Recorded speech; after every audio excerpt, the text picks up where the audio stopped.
Good afternoon, my friends. Thank you for being here with me today. Truly, I never take it lightly when people give me their time to talk about their health. Because time, especially after 60, becomes one of the most precious currencies we have. My name is Dr. Antonio Miles. I have spent more than 4 decades practicing medicine, specializing in metabolic health, vascular biology, and aging physiology.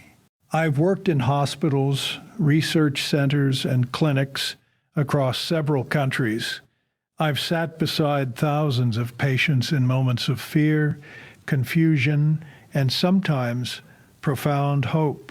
And if there's one thing those 40 years have taught me, it's this: the body is extraordinarily resilient, but only if we stop sabotaging it in ways we don't even realize we're doing. Today, I want to talk with you about something deceptively simple, something millions of people over 60 do every single morning, something that feels harmless, normal, even healthy, and yet, in certain bodies, at certain ages, under certain metabolic conditions, this single habit can quietly triple your risk of stroke. Now, when people hear the word stroke, they often imagine lightning, something sudden, a bolt from the sky. 1 minute you're fine, the next minute you're not. But biologically, strokes are rarely lightning.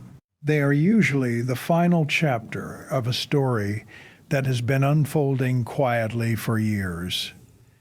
And sometimes, the first trigger of that chapter happens before 9 a.m. I want to start with a story. About 12 years ago, a man named Robert came into my clinic. Robert was 68 years old, retired school principal, a thoughtful man, soft voice, the kind of person who always waited for everyone else to sit down before taking a seat himself. He came to see me after what doctors call a minor stroke. In medical language, we call it a TI, a transient ischemic attack. In normal language, it's a warning shot from the brain. Robert had woken up one morning feeling perfectly fine. He walked into his kitchen, did exactly what he had done for the past 30 years of his life. He poured a large glass of orange juice. He made 2 slices of toast. He spread them with jam. And he brewed a strong cup of coffee. Nothing unusual, nothing extreme, a perfectly normal breakfast. About 20 minutes later, his right arm felt heavy. 10 minutes after that, his speech began to slur. His wife rushed him to the hospital. Fortunately, the symptoms reversed within an hour, but the MRI showed something that changed the direction of his life. There had been a brief interruption of blood flow to his brain. Now here's the part that stunned him. Robert was not obese. His cholesterol was normal. His blood pressure was only slightly elevated, and he exercised 3 times a week, yet his blood vessels looked, in the radiologist's words, dangerously inflamed. Robert asked me something I hear all the time. "Doctor, what did I do wrong?" And I told him something that made him sit very still. I said, "Robert, it's not just what you're doing. It's when you're doing it. Because the human body is not the same body at 7 a.m. that it is at 2 p.m. Your blood chemistry is different. Your hormones are different. Your blood pressure regulation is different. Your clotting system is different. And when certain morning habits collide with that delicate early day biology, especially after the age of 60, the risk to your brain can skyrocket. So today, I want to walk you through something that most cardiologists, neurologists, and general practitioners simply do not have time to explain during a 12-minute appointment. We're going to talk about what actually happens in your body during the first 2 hours after you wake up. We're going to talk about why strokes happen most often in the morning. We're going to talk about the hidden metabolic storm that occurs when certain foods, drinks, and habits hit your bloodstream at exactly the wrong time. And most importantly, I'm going to give you a simple protocol that can dramatically reduce your risk starting tomorrow morning. Now let me ask you something. How many of you here wake up and immediately eat something sweet? Toast, juice, cereal, pastries, jam. Raise your hand if that sounds familiar. Yes, I see those hands. And please understand, this is not about blaming anyone. Most people are simply following habits they've been told are healthy for decades. But sometimes medicine evolves faster than public advice. And sometimes the most dangerous habits are the ones we never thought to question. So lean in with me for the next hour, because the way you start your morning may be quietly shaping the future of your brain. And by the end of today, you're going to understand why. Now let's move into something that most doctors will never take the time to explain. Let's talk about what is actually happening inside your blood vessels during the first hour after you wake up. I want you to imagine your circulatory system as the plumbing network of a massive city, tens of thousands of miles of pipes, some wide like highways, some microscopic like narrow alleyways. Your heart is the central pumping station. Your arteries are the high-pressure delivery pipelines. And your brain sits at the very top of the system, like a city on a hill, requiring a constant, perfectly regulated flow of oxygen and nutrients. Now, here's the critical thing. Every morning, when you wake up, the pressure in that entire system suddenly changes. Your body transitions from horizontal sleep to vertical gravity. Blood must now be pumped upward to your brain against gravity. To compensate for this, your body releases a powerful surge of hormones. One of them is cortisol. Another is adrenaline. A third is something called angiotensin II. These hormones raise your blood pressure slightly to keep blood flowing to your brain. So far, that's perfectly normal. In fact, it's necessary, but now let me add another layer. At the same time this pressure surge is happening, your blood is also temporarily thicker. Yes, thicker. During sleep, you lose water through breathing and perspiration.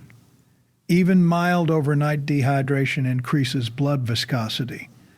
Think of viscosity like the thickness of a liquid. Water flows easily. Honey flows slowly. Now imagine your blood becoming slightly more honey-like. At the exact same moment, your blood pressure is rising. That alone creates a mechanical stress on the walls of your arteries. But the story doesn't end there, because your blood clotting system is also waking up. Your body increases platelet activity in the morning. Platelets are tiny cell fragments that help form clots when you're injured. But heightened platelet activity also means your blood is more likely to clot. So now we have three simultaneous forces happening between about 6 a.m. and 10 a.m. rising blood press. Thicker blood, more active clotting. This is why neurologists have known for decades that strokes happen most often in the early morning hours, not evening, not midnight, morning. Now imagine taking that already stressed circulatory system and suddenly flooding it with a large spike of sugar. Let me explain what happens next. When you consume something like orange juice, white toast, jam, cereal, or pastries, first thing in the morning, your blood glucose rises rapidly. And when glucose rises rapidly, your pancreas releases insulin. Insulin is like a delivery key. It tells cells to absorb sugar from the bloodstream. But insulin has another effect that very few people talk about. It stimulates something called sympathetic nervous system activity. In simple language, insulin can increase blood pressure and heart rate. Now remember the three forces we already discussed. Morning blood pressure surge, thicker blood, activated clotting system. Now we add insulin-driven vascular stress. And suddenly the delicate inner lining of your arteries, the endothelium, is under enormous strain. The endothelium is only one cell thick. One cell, it's like the Teflon coating inside your blood vessels. When it's healthy, blood flows smoothly. When it's damaged, things begin to stick. Inflammatory molecules attach. Platelets attach. Tiny clots can form. And if a clot travels to the brain and blocks an artery, that is a stroke. Let me pause for a moment because this is critical. Most people believe strokes are caused primarily by cholesterol buildup over decades, but that's only part of the picture. Many strokes are triggered by acute vascular stress events, sudden spikes in blood pressure, sudden changes in clotting, sudden inflammation, and these events often occur in the morning, especially when certain habits collide with vulnerable blood vessels. Now here's where the science becomes even more fascinating, because the body does something extraordinary if we give it the right conditions. I want to walk you through a timeline. Let's say you wake up at 7 a.m. for the first 30 minutes after waking. Your body is transitioning from sleep metabolism to daytime metabolism. Your liver is releasing stored glucose through a process called glycogenolysis. This is your body's natural breakfast. Yes, your liver has already prepared fuel for your brain before you even open the refrigerator. But if you immediately consume a high-sugar meal, something different happens. Instead of gradually using stored fuel, your bloodstream becomes flooded with external glucose. This creates what scientists call a glycemic spike. Within about 15 minutes, your blood sugar can jump dramatically. Insulin surges. Blood vessels constrict. Inflammatory molecules increase. And the fragile morning vascular environment becomes even more unstable. But here is the turning point in our story. And this is the moment that truly amazed scientists when it was first discovered. Your body has a powerful built-in vascular repair system, and it activates most strongly when blood sugar and insulin remain stable during the early morning hours. Under those conditions, the inner lining of your arteries releases nitric oxide. Nitric oxide is a tiny gas molecule, but biologically, it's one of the most powerful protectors of your circulatory system. Nitric oxide relaxes blood vessels, it improves blood flow, it prevents platelets from sticking together, it literally turns your arteries into smooth, flexible highways for blood. And this nitric oxide surge is strongest when insulin remains low during the first hours after waking. So the difference between a damaging morning and a protective morning can come down to one simple thing: whether you trigger a sugar spike too early. Now I want to stop here and address some myths, because every time I speak about this, people say, "Doctor, I thought orange juice was healthy." Yes, oranges are healthy. But drinking the juice of 4 oranges without the fiber first thing in the morning creates a glucose surge your body was never designed to handle daily after age 60. Another myth I hear constantly is this: You must eat immediately after waking to start your metabolism. This is not only wrong, it is physiologically backwards. Your metabolism is already active when you wake up. Your liver is releasing fuel. Your hormones are regulating energy. Eating immediately, especially sugar, simply overrides that natural rhythm. Another myth. Breakfast is the most important meal of the day. That slogan came from marketing campaigns in the mid-20th century, not metabolic physiology. For many people over 60, delaying food for even 60 to 90 minutes after waking dramatically stabilizes blood sugar and vascular function. Several years ago, a study from a European Cardiovascular Institute monitored thousands of stroke patients. They discovered something striking. The peak incidence of stroke occurred between 6 a.m. and noon. Another study examining platelet activity found that platelet aggregation, meaning the tendency for blood cells to clump, is highest in the early morning. But what fascinated researchers even more was what happened when people delayed high glycemic meals. Insulin spikes dropped, inflammatory markers dropped, and endothelial function improved dramatically. In my own clinic, I have seen patients reduce morning blood pressure spikes within weeks simply by changing the timing and composition of their breakfast. Now let me give you something practical, because knowledge only matters if it changes behavior. Tomorrow morning, when you wake up, I want you to do 3 things before you eat anything. First, drink a full glass of water. Your body has been mildly dehydrated for hours. Rehydrating lowers blood viscosity and reduces vascular strain. Second, move your body gently, not intense exercise. Just walking, stretching, or light mobility. Movement stimulates nitric oxide production in your arteries. Third, delay high sugar foods for at least 60 to 90 minutes.